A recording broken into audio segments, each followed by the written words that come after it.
Alright, so we're off to the next spot, which is Adventure Pines in Elmer, New Jersey. Let's check it out.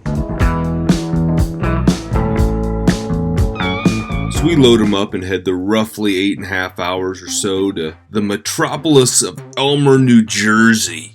Now, Elmer wasn't our final destination. I'll get into that more in a moment, but we needed a decent place to crash, and Elmer was the spot. Making our way through Maryland, Virginia, hopped through Delaware, and into New Jersey. And it didn't take long for us to get settled in adventure-bound camping resort of Tall Pines. But little did I know the sort of adventure that this would end up becoming.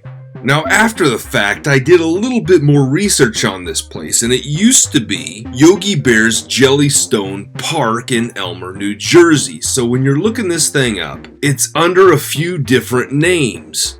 But be that as it may, we got pulled into our site, which was a premier site. And when you typically go into a place and they boast of a premier site, this isn't really the expectation from our experience so far. Megan, no! Look away! They had a couple of rims welded together as a campfire pit. The entire thing was dust and dirt. There was very little grass.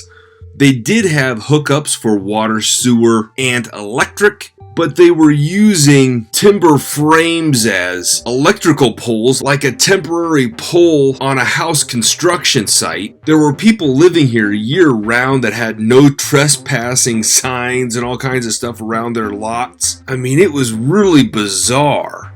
They had very strict rules on what you could and couldn't do with the golf carts. However, there was broken stuff, wires coming out of the ground. Serious hazards were everywhere. They did have a playground area with several pieces of broken equipment, including a long slide that was split in half. But there were some really nice people and some really nice families that were there, so that was really the saving grace of this whole thing.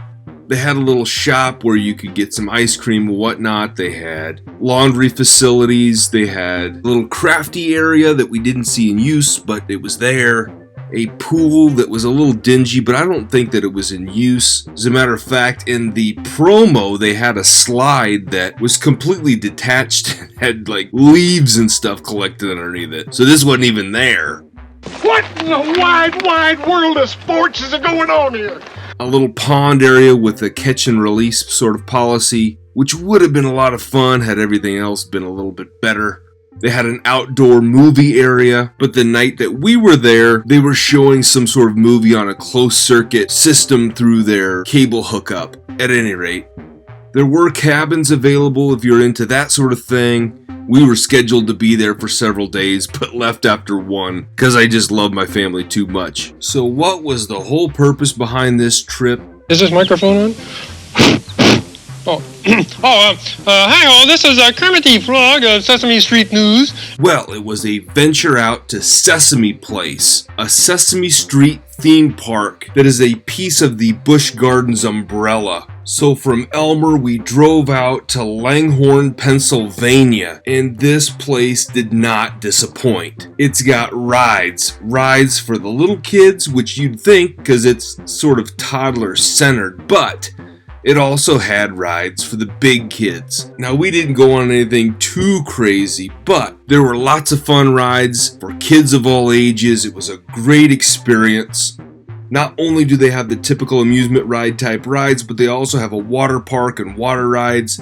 Obviously, this is seasonal, but if you go in the right season, it's available, and the kids love splashing around in the water and cooling off and that sort of thing.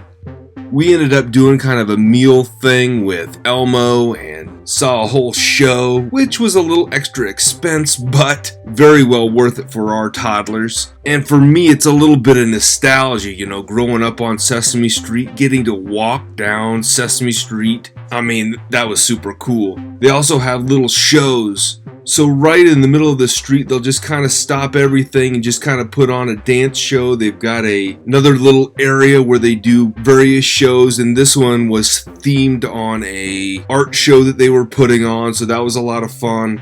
They also have parades that go down the street. And through these parades, they get to see all their favorite Sesame Street characters and all that sort of thing, and that's really cool.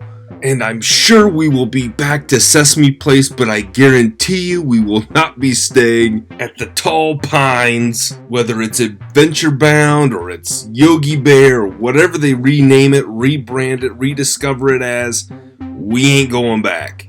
I appreciate the likes, the shares, the follows. I appreciate you watching the video, and we'll catch you on the next one.